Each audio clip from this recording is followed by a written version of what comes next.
अब हम लोग देखते हैं बच्चों वुड्स रिएक्शन, जहाँ पर हम लोग चेंज करेंगे अल्काइल हैलाइड को एल्केन में। तो वुड्स रिएक्शन हमारी one of the important reaction है बच्चों इस चैप्टर में, और इसमें हमारे कुछ पॉइंट्स हैं। सबसे पहले हम लोग देखते हैं कि हमारी जो वुड्स रिएक्शन होती है बच्चों, उसमें अटैकिंग रिएजेंट हमारा क्या होता है। तो इसका मैकेनिज्म जब हम लोग देखेंगे तो हम लोग बच्चों देखेंगे कि यहाँ पर फ्री रेडिकल हमारे जनरेट होते हैं। फ्री रेडिकल मैकेनिज्म हम लोग बच्चों यहाँ देखने वाले हैं कि कैसे फ्री रेडिकल जनरेट होकर रिएक्शन को प्रोसीड कराएंगे। तो सेकंड पॉइंट बच्चों इसके रिगार्डिंग वुड्स रिएक्शन के रिगार्डिंग ये आता है कि हमारी ये जो वुड्स रिएक्शन है ये केवल और केवल सिमेट्रिकल एल्केन बनाने के काम आती है। किसके काम आती है? Symmetrical alkane, symmetrical alkanes. Symmetrical alkanes बच्चों जैसे हमारा ये CH3, इसको क्या बोलते हैं बच्चों? ईथेन। तो अगर हम लोग इसको बीच में एक प्लेन ऑफ सिमेट्री डालें तो ये दोनों तरफ से क्या रहेगा? सिमेट्रिकल रहेगा। तो इस तरीके के जो हमारे एल्केन्स होते हैं उनको बोलते हैं सिमेट्रिकल एल्केन्स, और उनको बनाने के लिए हम लोग यूज़ करते हैं वुड्स रिएक्शन का। थर्ड जो हमारा फैक्ट है अबाउट वुड्स रिएक्शन वो ये है कि इस रिएक्शन में हमारी जो कार्बन के नंबर्स होते हैं वो क्या होते हैं? वो बढ़ जाते हैं। यानी कभी भी हमें जब हम लोग आगे बच्चों कन्वर्जन करेंगे या कभी कोई ऐसी रिएक्शन करेंगे जहाँ पर हमको नंबर ऑफ कार्बन्स बढ़ाने होंगे तो हम लोग इस रिएक्शन का यूज़ कर सकते हैं अगर बाकी सारी कंडीशन हमारी फुलफिल होती हैं। तो इसका मतलब है ascent of carbon, ascent of carbon यानी जो कार्बन का नंबर है वो यहाँ पर बढ़ाने के काम आती है ये रिएक्शन। तो ये तीन हमारे मेन पॉइंट हैं regarding Wurtz reaction. Free radical की बात करेंगे हम लोग बच्चों, सिमेट्रिकल एल्केन्स बनाने के काम आता है और यहाँ पर कार्बन का नंबर बढ़ जाता है। तो आइए बच्चों जल्दी से देखते हैं कि क्या होती है हमारी वुड्स रिएक्शन। कोई एल्काइल हैलाइड अगर हम लोग यहाँ पर लेते हैं, उसके साथ हम लोग बच्चों कोई लेते हैं यहाँ पर मेटल। अब एल्काइल हैलाइड के मिनिमम हमें 2 मोल्स लेने पड़ेंगे और उसी के साथ हमें मेटल के भी 2 मोल्स, और हम लोग सॉल्वेंट लेंगे यहाँ पर ड्राई ईथर। ड्राई ईथर बच्चों, ईथर जो हमारा होता है सॉल्वेंट होता है, ड्राई इसलिए लेते हैं कि हमारे वाटर का जो अमाउंट है वो इस रिएक्शन में ना हो। अदरवाइज क्या होगा, हमारे जो मेटल है it is very reactive towards water. तो रिएक्शन में जो प्रोडक्ट हम लोग डिज़ायरेबल है जो बनाना चाहते हैं उसके अलावा हमारा कुछ और प्रोडक्ट बन सकता है, इसलिए बच्चों यहाँ पर हम लोग ये ड्राई ईथर लेते हैं। और ईथर हमारा क्या काम करता है? ईथर एज अ सॉल्वेंट काम करता है। ईथर क्या होता है बच्चों? ROR। तो O के पास हमारे लोन पेयर ऑफ इलेक्ट्रॉन्स होते हैं, तो Na जब प्लस में चेंज होता है तो यहाँ पर बाइंडिंग शो करता है, सॉल्वेशन शो करता है। तो ये Na से Na+ की तरफ मूव करता है in the presence of ether. तो अभी हम लोग देखेंगे बच्चों कि क्या हमारा मैकेनिज्म होती है एग्जैक्टली।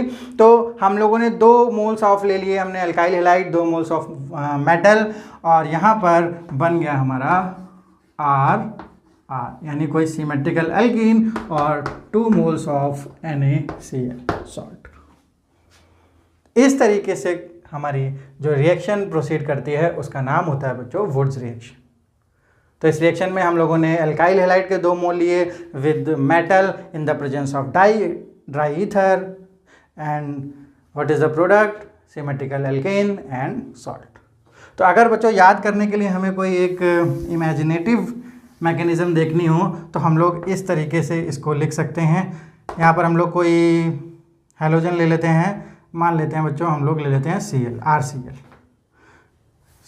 R की जगह हम लोग CH3 ले लेते हैं, और यहाँ पर हम लोगों ने लिया 2 मोल ऑफ सोडियम, और इस तरीके से हम लोग यहाँ पर लिख लेते हैं दूसरे मोल ऑफ एल्काइल हैलाइड को, जो कि है हमारा मेथाइल क्लोराइड। तो इसको हम लोग अगर ये कंबाइन कर लेते हैं तो हमारा बनता है 2 मोल ऑफ NaCl, और जो ये RR हुआ ये दोनों कंबाइन हो गए CH3। तो याद रखने के लिए बच्चों इस तरीके का हम लोग मैकेनिज्म काम कर सकते हैं, लेकिन जो एक्चुअल मैकेनिज्म है वो ये नहीं है, उसकी हम लोग अभी बात करने वाले हैं। तो उसकी बच्चों एक्चुअल मैकेनिज्म की बात भी कर लेते हैं। तो अगर हमारी कोई रिएक्शन है CH3Cl और उसकी रिएक्शन करा रहे हैं हम Na से और ये 2-2 मोल लेते हैं, तो हमारा जो प्रोडक्ट बनेगा वो किस तरीके से बनेगा, विद द मैकेनिज्म। तो मैकेनिज्म में बच्चों क्या होता है, अगर हम लोग इसका मैकेनिज्म देखें तो सबसे पहले जो हमारा ये सोडियम होता है, सोडियम हमारा टूटता है Na+ और यहाँ पर हमारा क्या है, ड्राई ईथर। तो बच्चों अभी हम लोगों ने देखा कि Na से Na+ जाने की जो फिजिबिलिटी है, यानी ये जो Na+ बन रहा है, तो उसका रीज़न ये है कि जो Na+ है वो अच्छे से स्टेबल हो रहा है थ्रू दिस ईथर, यानी ये इसे कैच कर ले रहा है, अट्रैक्ट कर ले रहा है, सॉल्वेट कर ले रहा है। तो इसलिए बच्चों ये Na से Na+ की तरफ आसानी से चला जाता है और फिर जो हमारा Na+ है वो यहाँ पर प्रेजेंट CH3Cl Na+ के साथ जो बच्चों इलेक्ट्रॉन है, तो ये जो हमारा इलेक्ट्रॉन है और यहाँ पर हमारे पास CH3Cl है, तो ये CH3Cl को मजबूर करता है यहाँ पर बॉन्ड फिशन करने के लिए और एक एक इलेक्ट्रॉन Cl और CH3 के पास चला जाता है। तो हमारे पास क्या बनता है, CH3 फ्री रेडिकल और Cl फ्री रेडिकल, और ये इलेक्ट्रॉन इसके साथ कंबाइन होकर हमारा बनाता है Cl निगेटिव और ये CH3 फ्री रेडिकल हमारा एज इट इज बचा है। तो यहाँ पर बच्चों हमारा फ्री रेडिकल जनरेट हो जाता है और ये फ्री रेडिकल हमारा चैन को प्रोपोगेट करता है पूरी रिएक्शन में, यानी ये फ्री रेडिकल और भी फ्री रेडिकल जनरेट करवाता है। और लास्ट में जब ये फ्री रेडिकल टर्मिनेट होता है, ये दोनों फ्री रेडिकल हैं, ये जब आपस में मिलेंगे तो बच्चों क्या बना लेंगे, एक करस्पॉन्डिंग एल्केन, जो कि हमारा कैसा रहेगा, सिमेट्रिकल होगा, क्योंकि हम लोगों ने 2 मोल सेम एल्काइल हैलाइड के लिए थे। तो इस तरीके से हमारी मैकेनिज्म काम करती है, किसके लिए, वुड्स रिएक्शन के लिए। तो ये बच्चों टर्मिनेशन स्टेप है हमारा, ये हमारा इनिशिएशन स्टेप है, और बीच में जो चीज़ें होती हैं उसे बोलते हैं बच्चों हम लोग प्रोपोगेशन।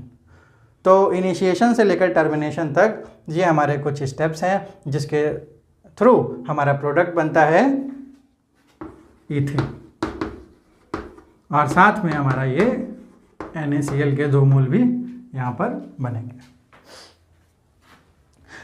सो यहाँ पर हम लोगों ने देखा कि कैसे सिमेट्रिकल एल्केन बनाने के लिए हम लोग वुड्स रिएक्शन का यूज़ करते हैं। तो सबसे बड़ी बात ये आती है कि क्यों हम लोग यहाँ पर असिमेट्रिकल एल्केन नहीं बना सकते with this help of this Wurtz reaction. तो यहाँ पर बच्चों अगर हम असिमेट्रिकल एल्केन बनाने की कोशिश करते हैं तो क्या होता है, तो बच्चों यहाँ पर हम लोगों ने इस रिएक्शन में अभी 2 मोल CH3Cl के लिए थे। अगर हम लोग यहाँ पर CH3Cl के 2 मोल ना लेके 1 मोल CH3Cl और 1 मोल C2H5Cl का अगर लेते हैं और ये रिएक्शन इस तरीके से अगर हम लोग मूव कराते हैं तो देखते हैं क्या प्रोडक्ट बनता है in presence of dry ether. तो यहाँ पर हमारा एक CH3 का फ्री रेडिकल जनरेट होगा जैसा कि हम लोगों ने मैकेनिज्म में देखा, और एक हमारा इससे C2H5 फ्री रेडिकल जनरेट होगा। तो ये दोनों जब बच्चे इनिशिएट करेंगे फ्री रेडिकल में, तो जब हमारे प्रोपोगेशन होगी तो प्रोपोगेशन के साथ बहुत सारे हमारे फ्री रेडिकल जनरेट होंगे, और लास्ट में हमारा जो प्रोडक्ट बनेंगे, लास्ट में जो प्रोडक्ट बनेगा वो ये वाला बन सकता है, CH3 बन सकता है, C2H5 बन सकता है। ये हमारे मेन 3 प्रोडक्ट हैं, लेकिन इसके साथ साथ बच्चों और भी प्रोडक्ट बनते हैं क्योंकि फ्री रेडिकल रिएक्शन में डिसप्रपोर्शनेशन रिएक्शन भी होती है। तो यहाँ पर C2H5 हमारा C2H6 भी बन सकता है, C2H4 भी बन सकता है, ऐसे हमारा CH4 भी बन सकता है यहाँ पर। तो मिक्सचर ऑफ एल्केन्स यहाँ पर दिखते हैं। इस असिमेट्रिकल एल्केन बनाने के लिए हमको यहाँ पर जो हमारा डिज़ायर्ड एल्केन होगा उसकी बजाय हमको एक मिक्सचर ऑफ एल्केन्स या मिक्सचर ऑफ हाइड्रोकार्बन्स हमको देखने को बच्चों मिलते हैं। तो प्रॉब्लम बच्चों ये होती है कि it would be difficult to separate a desired alkane from the mixture of this hydrocarbons. तो यहाँ पर से हमको जो डिज़ायर्ड है, सपोज करिए बच्चों हमको ये वाला इथेन चाहिए था। अब इथेन को मिलना हमारे लिए मुश्किल हो जाएगा, इसको सेपरेट करना मुश्किल हो जाएगा, क्योंकि इन सारे हाइड्रोकार्बन्स में बहुत ही माइन्यूट सा डिफरेंस होता है जिसको हम लोग सेपरेट करने के लिए यूज़ करते हैं। तो मेन प्रॉब्लम हमारी यही होती है वुड्स रिएक्शन के साथ कि इसको हम लोग यूज़ तभी करते हैं जब हमको एक सिमेट्रिकल एल्केन चाहिए होता है, और सिमेट्रिकल एल्केन के लिए हम लोग उस सेम एल्काइल हैलाइड का यहाँ पर यूज़ करते हैं शुरू कराने के लिए रिएक्शन का। तो यहाँ पर बच्चों ये हमारी एक लिमिटेशन है कि इसको हम लोग यूज़ करते हैं केवल सिमेट्रिकल एल्केन्स के लिए। दूसरी लिमिटेशन ये है कि बच्चों यहाँ पर भी हमको मीथेन एज अ प्रोडक्ट नहीं मिलता, क्योंकि अभी हम लोगों ने लास्ट रिएक्शन में देखा था कि वहाँ पर भी हम लोगों को मीथेन नहीं मिला, जहाँ पर हम लोग हाइड्रोजनेशन की बात कर रहे थे, और यहाँ पर भी मीथेन नहीं मिल सकता। क्योंकि बच्चों यहाँ पर क्या है, मिनिमम हमें 2 कार्बन का प्रोडक्ट मिलेगा। तो CH4 हमारा क्या होता है, केवल 1 कार्बन होता है, तो इसके लिए बच्चों हम आधा कार्बन से स्टार्ट नहीं कर सकते, तो इसलिए यहाँ पर भी हम लोग मीथेन नहीं बना सकते with the help of Wurtz reaction.